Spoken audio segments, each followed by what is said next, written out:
Zanelle had worked harder than anyone could imagine. By day, she cleaned classrooms and offices. By night, she studied with tired eyes and a hopeful heart. For 4 long years, she balanced work and school, never giving up, always dreaming of the moment she would walk across the graduation stage. Finally, the big day came.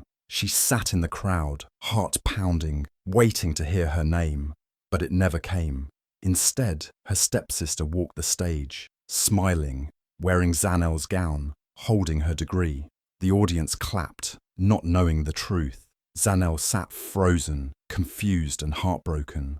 Her world crashed in silence. What she didn't know was that her stepmother, Tando, had done the unthinkable. Out of jealousy and hate, Tando had bribed someone in the university office to erase Zanelle's name and put her own daughter's instead. All of Zanelle's hard work was stolen in seconds. No one questioned it. No one saw her pain. She was invisible at the one event that was supposed to celebrate her. It wasn't just a degree that was taken. It was her identity, her future, and the reward she had bled for. But Zanelle's story was far from over. While the crowd clapped and cheered for the wrong girl, Zanelle sat quietly in the very back of the graduation hall. Her heart was heavy, her eyes filled with tears, but she didn't cry. She wasn't even invited to the ceremony. She had no seat, no family cheering for her, and no gown to wear. The degree being celebrated was hers, but someone else had taken her place.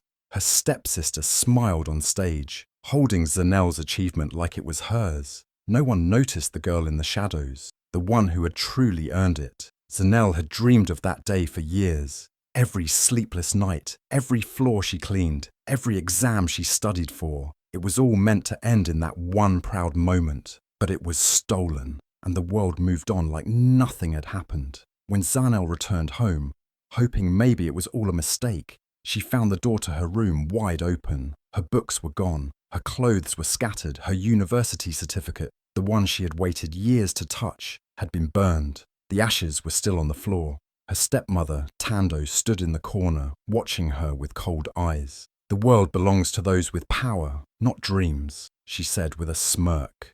That one sentence crushed Zanelle more than anything else. Tando wasn't sorry. In fact, she was proud of what she had done.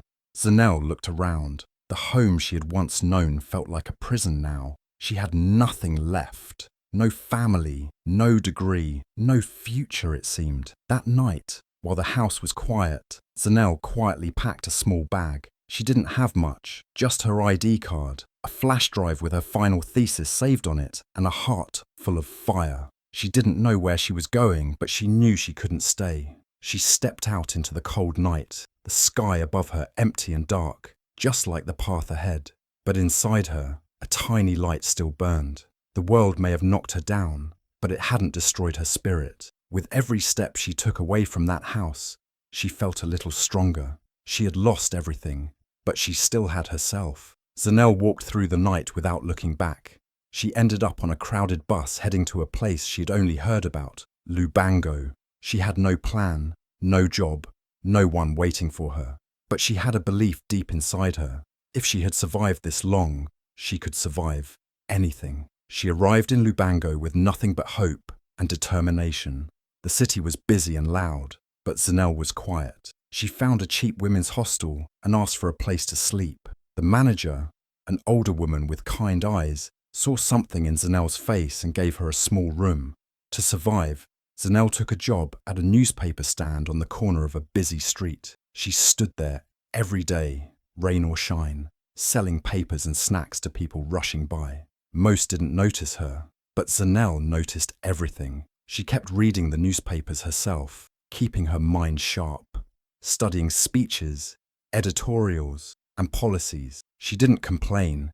She was planting seeds in silence. Every night in her small room, she would open her flash drive and read her thesis again and again. She reminded herself of who she was and what she was capable of. She refused to be forgotten. She refused to be erased. One afternoon, something strange happened. A woman in a hurry dropped her leather briefcase near the stand. Zanelle called after her, but the woman had already rushed off. Zanelle opened the case to check for an ID so she could return it. Inside, She found official papers, government papers, and a speech full of spelling mistakes and poor grammar.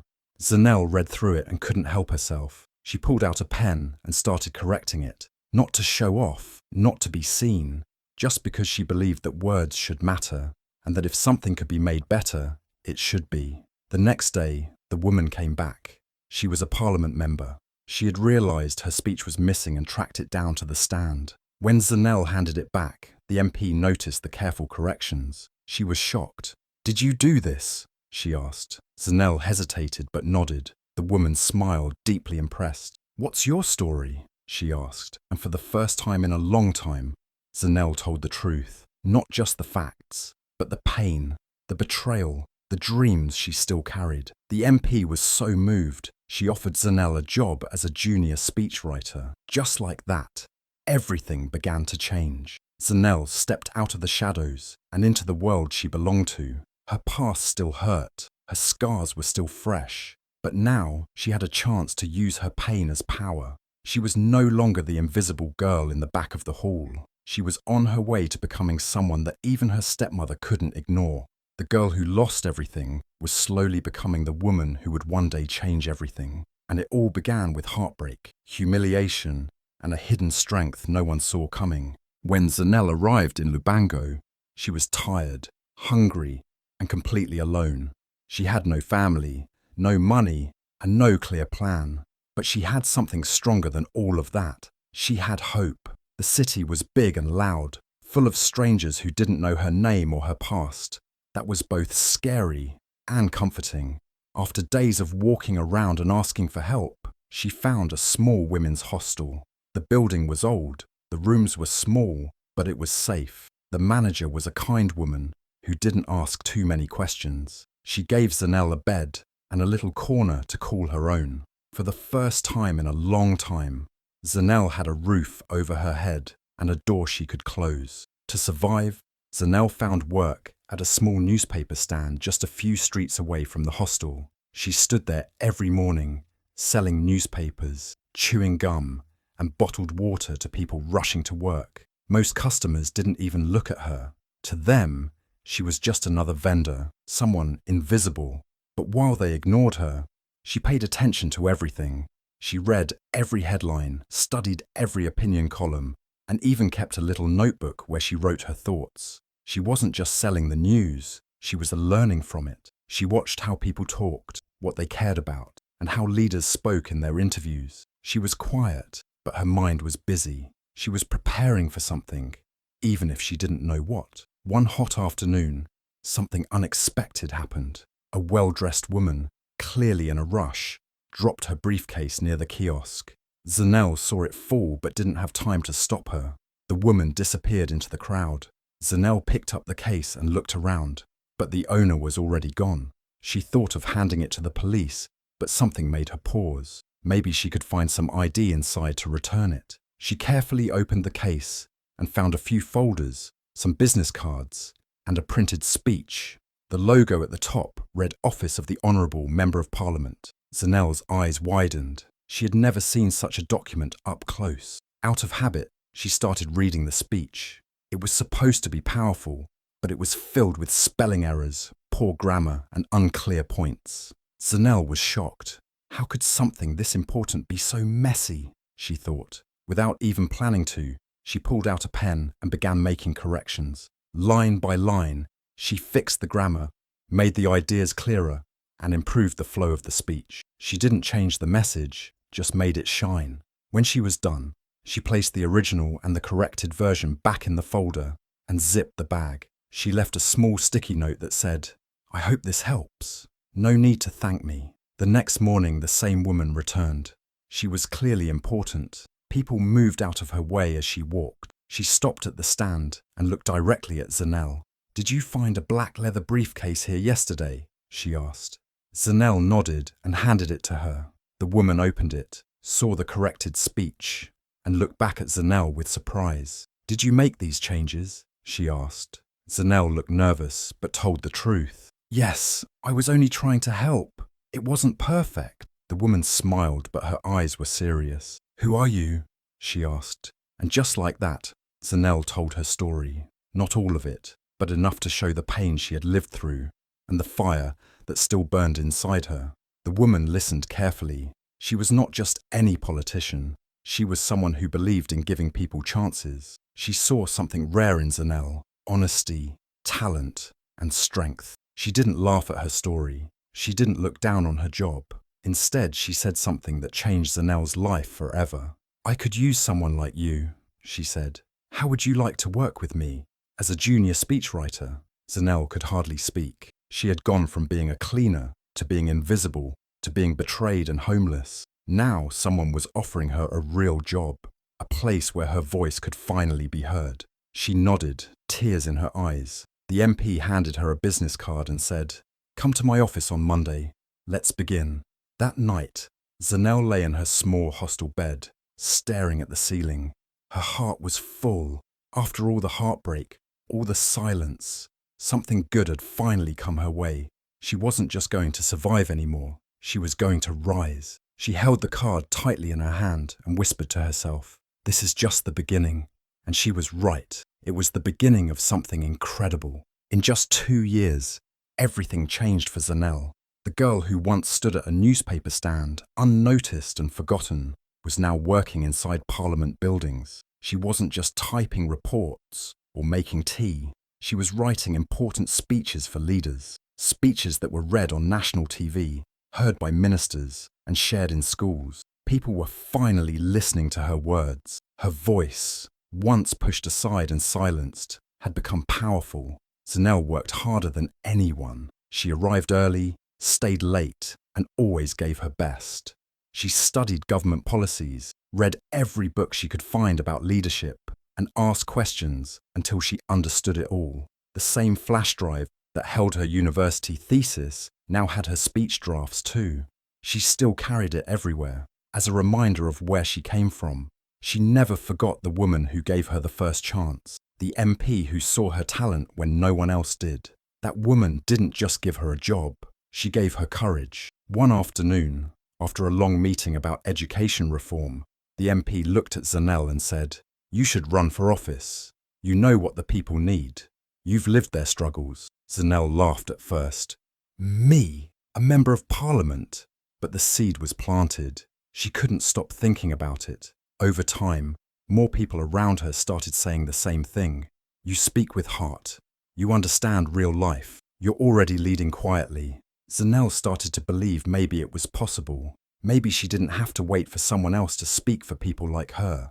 Maybe she could be the one holding the mic, making the rules, changing the system from the inside. The more she thought about it, the more her fear turned into fire. She decided to try. Her campaign was simple but powerful. She didn't have big money or flashy ads. She had honesty, experience, and a message that connected with people. She spoke at schools, churches, and community centres. She told her story, not for pity, but to show that pain could grow into purpose. People listened, they cried, they clapped, and they said, "She's one of us." But not everyone was happy about her rise. Far away, in her old town, her stepmother Tando saw her face on campaign posters, the same face she had tried to erase, the same girl she had called worthless. When Tando saw Zanelle's name under the words "Parliament Hopeful," she laughed so hard she nearly dropped her drink. "You?" she said out loud. "Parliament? You couldn't even walk across the stage at graduation." The words were full of hate and pride, the same poison she had fed Zanelle for years. To her, Zanelle would always be the girl who lost. But Zanelle wasn't that girl anymore. Zanelle heard about what Tando had said. At first it stung. The memories came rushing back. The burned certificate, the empty room, the betrayal. But then she smiled, because now every cruel word only made her stronger. Tando's insults couldn't break her anymore. She was not the scared girl with no voice. She was the woman who had found her power in silence, her courage in pain, and her future in the fire she carried in her heart. She kept going. As election day came closer, the pressure grew. Many doubted her. Some opponents mocked her for not coming from a powerful family. Others said she was too young, too emotional, too different. But Zanelle didn't stop. She reminded herself why she started. She thought about girls like her, cleaners, orphans, dreamers, who needed to see someone like them in places of power. She wasn't doing it just for herself. She was doing it for every girl who had ever been told, "You're not enough." When she stood on the stage during the final campaign rally, she looked out at the crowd, hundreds of people cheering her name. She wasn't wearing expensive clothes. She wore a simple dress and the necklace her mother gave her before she passed. She spoke with tears in her eyes and strength in her voice. "I know what it feels like to be ignored, to be cheated, to feel like your dreams don't matter. But I am here to tell you, they do. If I can stand here today, then anything is possible." The crowd went wild. People held up signs with her name. Mothers hugged their daughters. Old men nodded with pride. And somewhere, deep in the shadows, her stepmother's laughter faded into silence. Because Zanelle wasn't just running for office. She was rewriting the story they had tried to bury. She was stepping into the spotlight. Not to show off, but to shine a light for others still stuck in the dark. The girl who couldn't walk at graduation was now walking towards something far greater. And no one, not even the people who tried to break her, could stop her now. The day of the election results was unlike any other. People were gathered around radios, phones, and TVs across the country. They waited to hear the final count, and when the numbers came in, it wasn't even close. Zanelle had won by a landslide. Her name was shouted in markets, shared on social media, and printed in every newspaper. The girl who once had nothing now had the trust of an entire nation. She didn't win because of money or a famous name. She won because people saw themselves in her. They saw her pain, her strength, and her heart, and they believed in her dream just as much as she did. On Inauguration Day, Zanelle walked through the gates of Parliament with her head held high.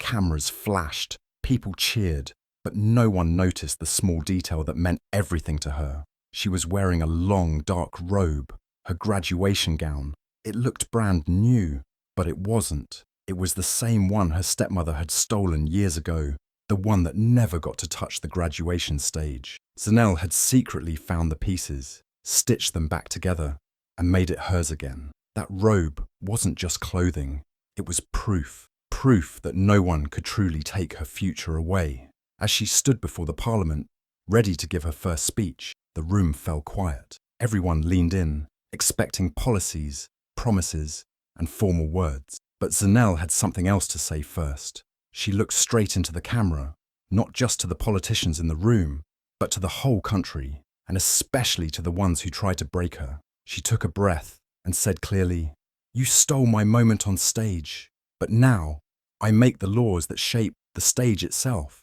For a second, there was silence, then a single clap, then another, and suddenly the room exploded in applause. People watching from home stood up and cheered. Some cried. The clip of her words spread across social media like wildfire. Within hours, it had millions of views. Zanelle's face was on screens in buses, malls, classrooms, and living rooms. Her words echoed everywhere.